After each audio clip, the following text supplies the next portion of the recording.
Hey guys, so my name is Nick Cavanaugh. I am a personnelist, an LNO Tesseract. I've been involved in the innovation space for like the past 5 years in different capacities, mainly at the base level.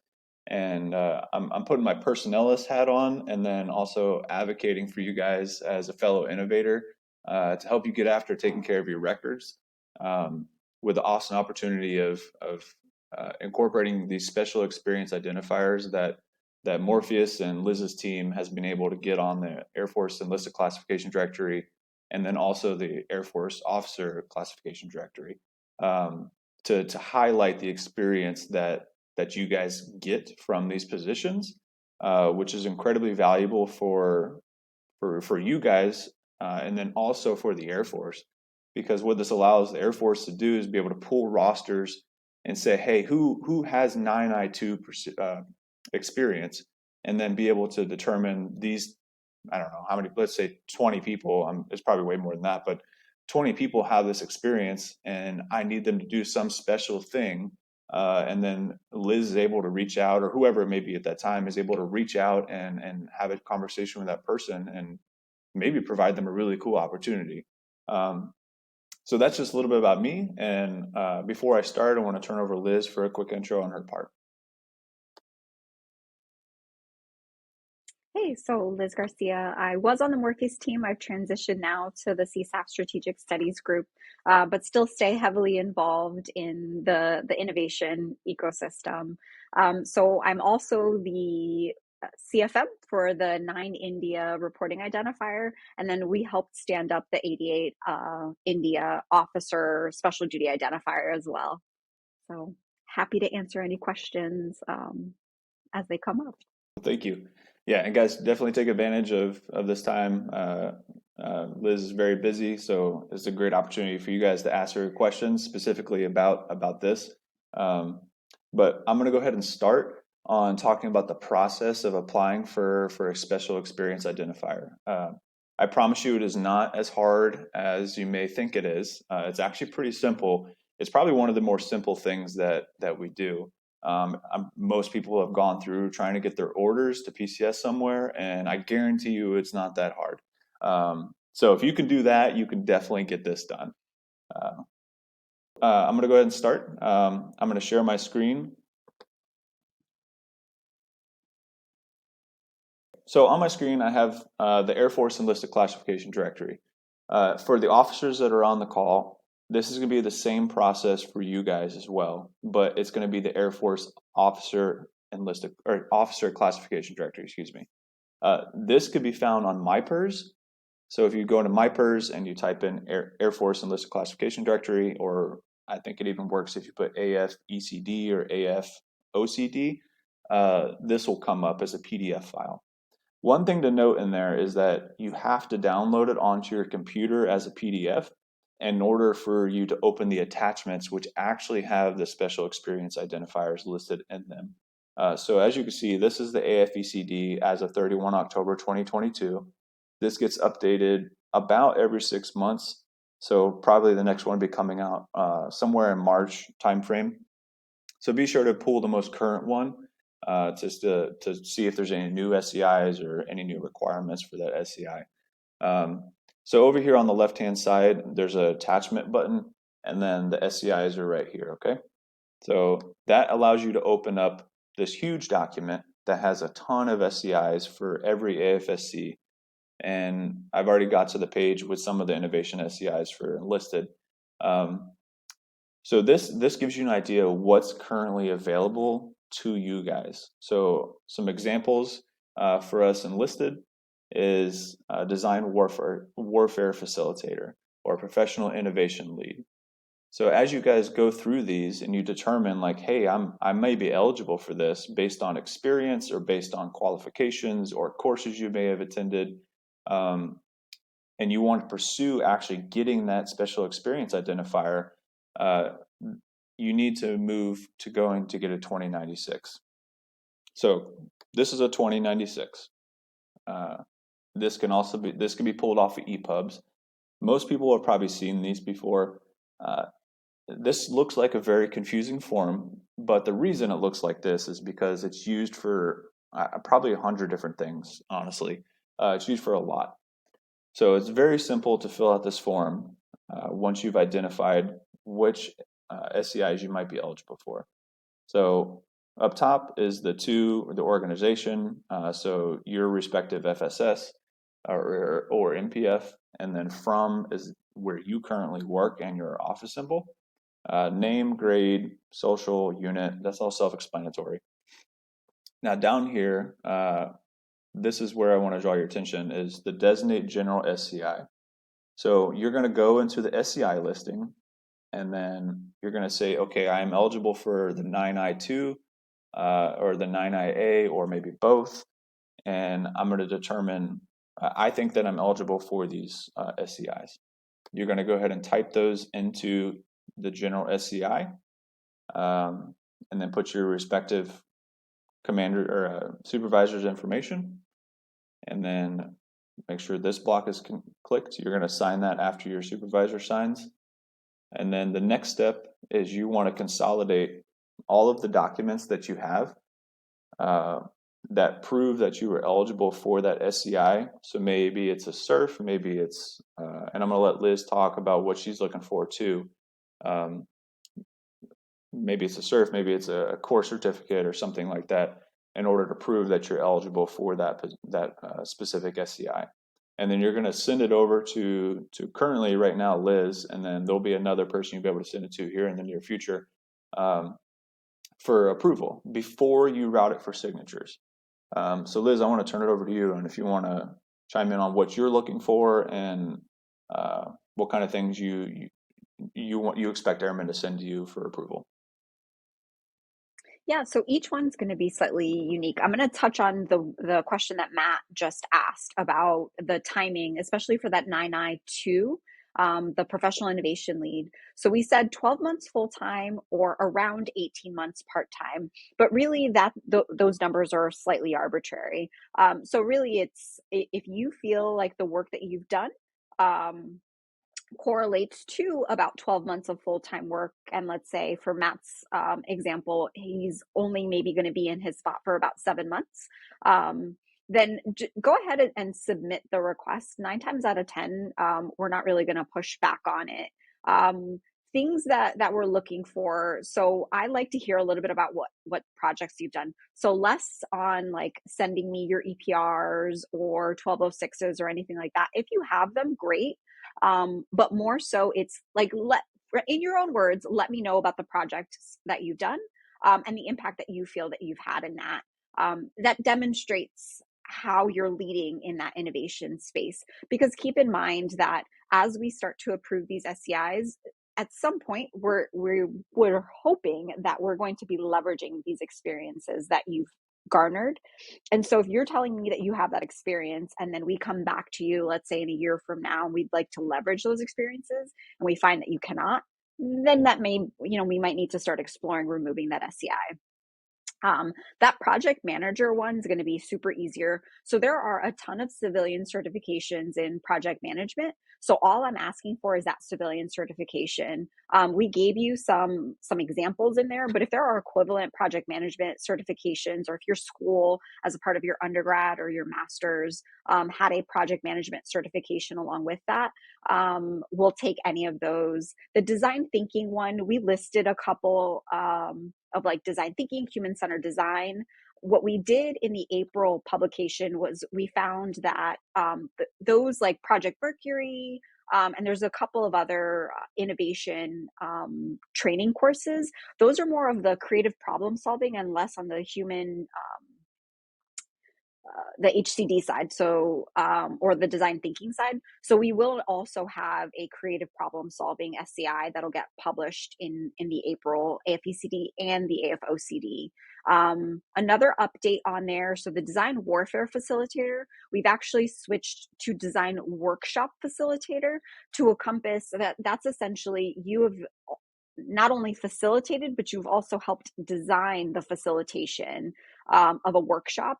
And so those workshops could be anywhere from, it was a day workshop or a whole week-long workshop, or in the design warfare side of the house, that's a full 30 days. Again, we're looking for, let me see what you've done and then in your own words. The following ones, those AI, L, M, N, O, and P, we worked in conjunction with the MIT AI Accelerator.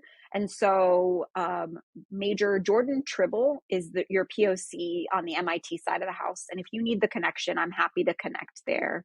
Of note, on the machine learning one, AFIT does have a course. So the Air Force Institute of Technology, I believe it is, does have a master's level course in machine learning. And so we are exploring also getting their curriculum added so that you completing their courses will also make you eligible for that machine learning SEI. Then the graduate of the Defense Ventures program, that's that Defense Ventures program. So if you've done DVP successfully, happy to sign that SEI. The developmental test and evaluation one is the only one that's unique to enlisted and is not available for officers. There's another equivalent that's kind of run through the test and eval community on the officer side. So shout out to the folks at Edwards and that Air Force Test Center and that test pilot school, because that was a big win for the enlisted side to get an equivalent SEI there.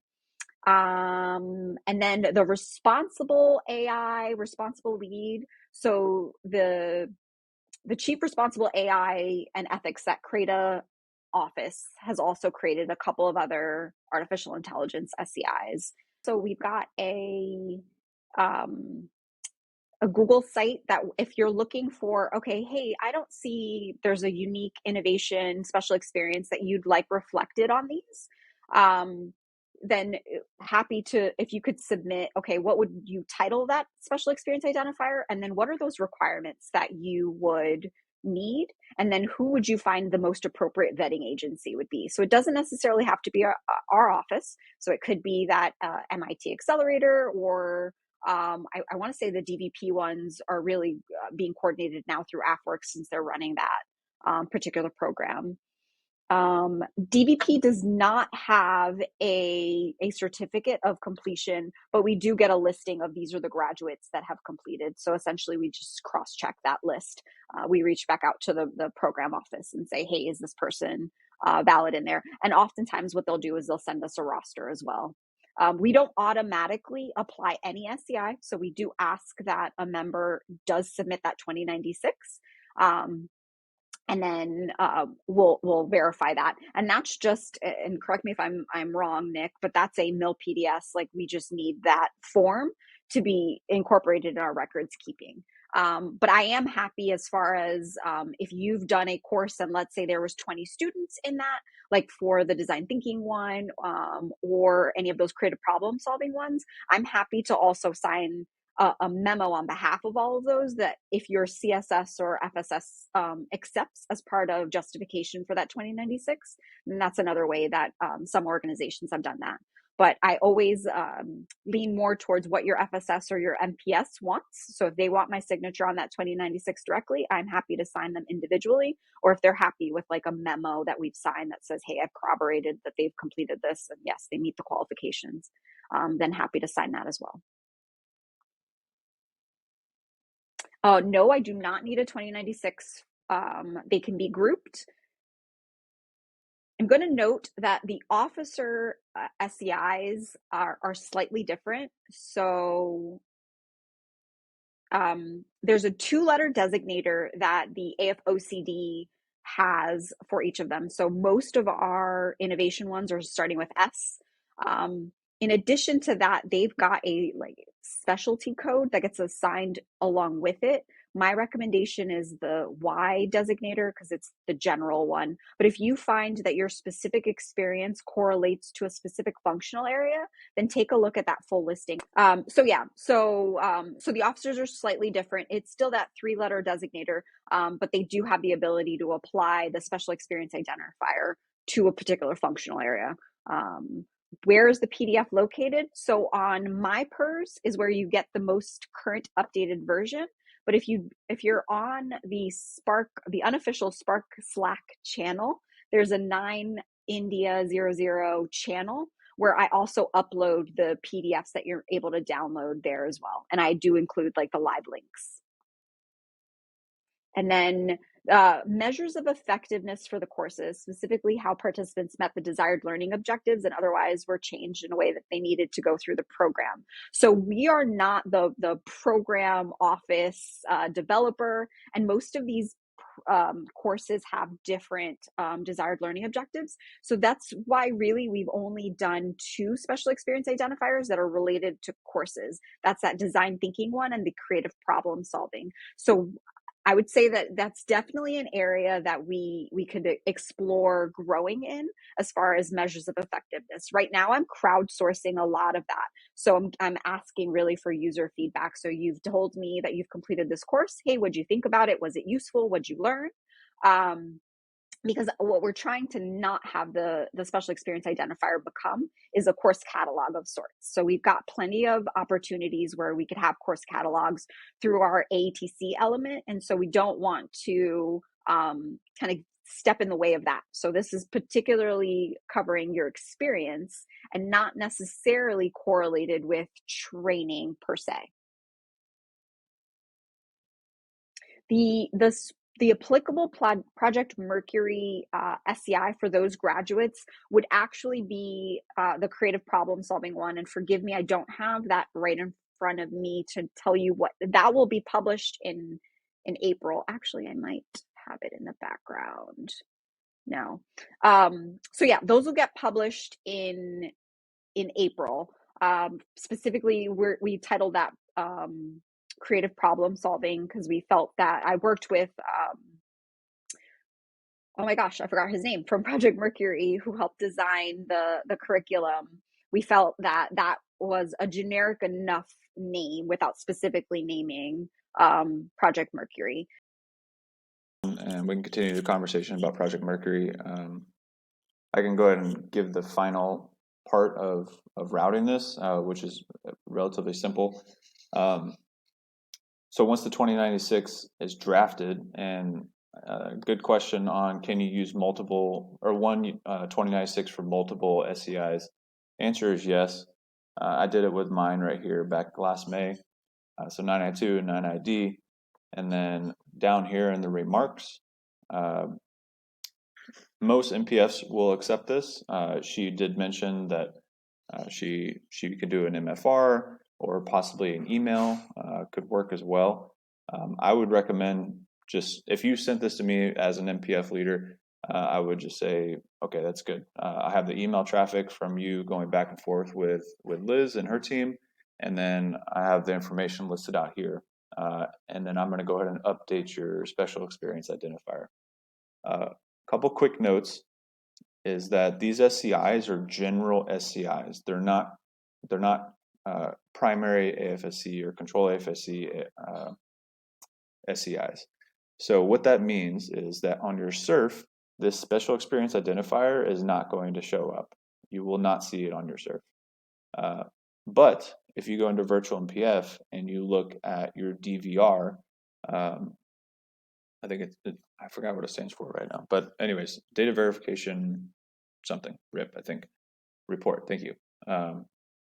On there, you'll have all of your SCIs, no matter if it's related to your AFSC or it's your general SCIs. So if you don't see it on your CERF, don't panic. I promise you it's in your records as long as they've updated MIL-PDS. But it's going to be on your DVR as well.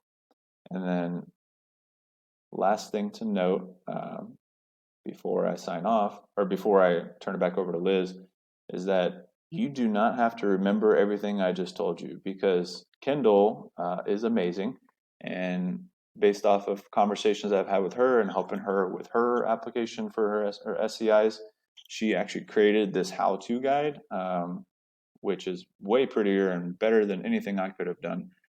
So kudos to her for creating this, and unfortunately she wasn't able to jump on, I don't believe, but this is found on the website. This is also listed in the Slack channel, and I foresee them updating this after every release, every 6 months, just to incorporate any new SEIs or updates. So this literally gives a step-by-step and then gives you some examples as well. And then lastly, from an MPF side of the house or a personnel's hat, if you guys ever run into issues or you can't figure out how to get your CSS, your MPF to make the update, or they don't know how to do it, literally just pick up the phone and call me or text me on Slack, and I will walk your airman, and I'll walk you through that process. It's very simple.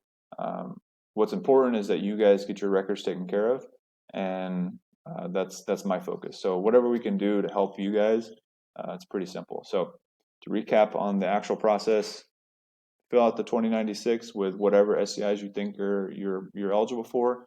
Send the appropriate documentation along with the 2096 to Liz and her team. And then once you get it back, have your supervisor sign, you sign as a member, have your commander sign as the final approval authority, and then route that to your CSS or MPF for update in MilPids. And then take a look at your DVR. It usually takes 7 to 10 days to reach your DVR once it's updated, just to make sure that everything looks good. But that's it on my end. Hey, Kendall, I'm glad you made it. So yeah, I'll stop there. Any questions on my end, I'll be here. And then Liz, I want to turn it back over to you. I'm going to touch on Sean's question next. So the creative problem solving, the officer SEI is just specifically for officers. So you as an enlisted member, even if you're a coach for both the enlisted and the officer ones, you'd only be eligible, or you can only have the enlisted one applied to you. So you can have both you've gone through the course and then you are a coach for that program SEI applied. I think there's a database limitation. So technically you can have 5 SEI codes displayed in that DVR. So it's some AFSCs and functional communities use a lot of SEIs, others don't. So some may have a limitation of that. So that's something to keep in mind, that 5 is the max that it'll show in your record. Yes, it applies to Aim High. And actually, there's another program out of the University of Arizona that creative problem solving will also apply. So again, we're not going to list the exhaustive listing of every single course that would apply to. So we're just trying to clarify the design thinking for enlisted. Will there be an eCoach SEI? So talking with the Project Mercury lead, so he told me that design thinking wasn't the most appropriate way to categorize Project Mercury. I believe when you submitted the SEI, we hadn't made that distinction yet. And so more appropriate would be that creative problem solving one, not the design thinking one. And then I would love, so Noah, touching on your 3D printing and AutoCAD 3D modeling, CNC machining, I would love to have that, an SEI reflected in there. I will be very, very honest, and I am totally out of my depth in that area. So if you can help craft what the language of that would be, because what I don't want that SEI to be is, hey, you could 3D print, I don't know, a keychain, right? It does have to have a operational connection of some sort. So I am happy to explore and join you in that area. I believe that there's also a large community of those that are into that 3D printing, AutoCAD, modeling, CNC. So I'm happy if you as a community want to get together and then kind of come up with okay, what's the terminology, what's the vernacular, and how we're going to list those in there. And then keep in mind that the ones that we create, that I'm able to create, are all very general SEI ones. And so if you find that your functional community, there's a specific SEI that might be more appropriate to insert whatever your functional community is, I'm happy to start engaging with your functional community, CFM or MFM, to also say, hey, would you mind, exploring creating an SEI for your functional community? So yes, Noah, let me know how I can help you. Metals Tech has some info on this. They have Airworthy 3D Printing School at Right Path. That's awesome to know, Justin. So I wonder if that Metals Tech CFM may be the most appropriate one to take lead on those special experience identifiers. Yes, Sean. The E's and O's get separate SEIs for the creative problem solving SEI because of the way the AFOCD and the AFECD are listed. So the SEIs in the system are just a different alphanumeric system. So yes, they will be different numbers. So the 9 India series are the enlisted ones, and then there's an S series. Essentially, we were able to kind of find a series of like open spots on the officer side. The officer ones are 2 digits, the enlisted ones are 3, but you'll update your record with 3 digits on the officer side. So yeah, so I'm happy to explore again on that Slack channel. We have a form where if you want to submit for other ideas on SEIs, right? Like this was the beginning listing. It wasn't an exhaustive list. So if you find that our community has now grown and we've got some unique other experiences that we want reflected within the innovation space, then so I think those are awesome collaboration opportunities.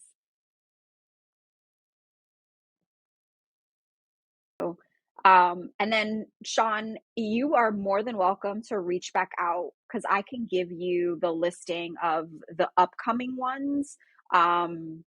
For both the officer and the enlisted. The names will all be the same. So those titles will all match. It's just the actual code that are different. And whatever I send to you, I'll also post on the 9i channel on Slack as well, Sean. That way we're being transparent.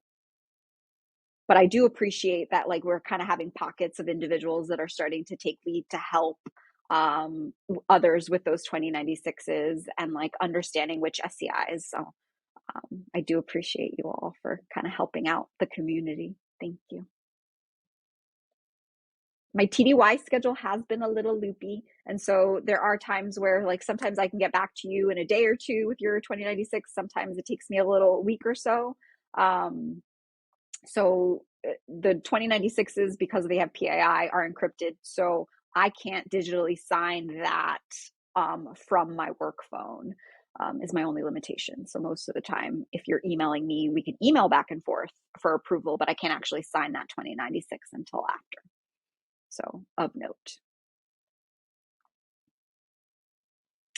So the information assurance tech, I can't speak to. That would be very specific to the 17 Delta community, but I can speak to the project manager one. So you'll take that 2096 filled out for the YSL project manager one, because that's the only one I can corroborate for. You're going to send me a certificate with your project management certificate, and then I would essentially certify, yep, I can either sign that 2096 under the commander or representative block, or I can say, yep, corroborated, and then send you an email, and then your commander can sign in that block. I typically submit that with my signature in that 2096, and then that gets routed through your local commander support staff or your MPS, depending on your location. Absolutely, Sean.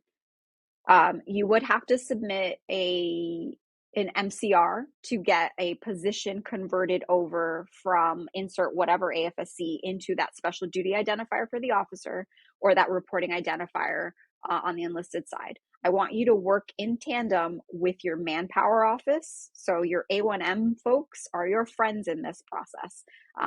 So do not keep them out of the loop in that. And then you also want to make sure that whatever AFSC you're converting that from into the 9 India or the 88 India, that you're also working with that functional community to say, hey, I'm converting that position into this type of reporting identifier. So it's a nice little communication chain between all of them. I've seen some get very, very easily approved. And I've seen some others, the functional community has pushed back and said, nope, you're not converting over that AFSC. A1M contacts are all within, so each MAGCOM has their own specific A1M. So happy to help you connect with that. But I do not have a full listing of A1M contacts. So each MATCOM kind of has their own specific ones. And actually each base also has a manpower representative on the base as well. They usually live within your FSS. Absolutely. So happy to continue to do these as people have questions. Always happy to again get to advocate for the community. So y'all let me know what you need. That 9i channel, I check regularly as well. So if you have any kind of burning questions, then you're more than welcome to hit me up on that Slack channel. But really appreciate you guys joining. If there's anything I can ever do in the future, please feel free to reach out, whether it's regarding innovation or personnel stuff. Happy to help anytime. And yeah, Liz, as always, you're awesome. Really appreciate your support to everybody on the team. But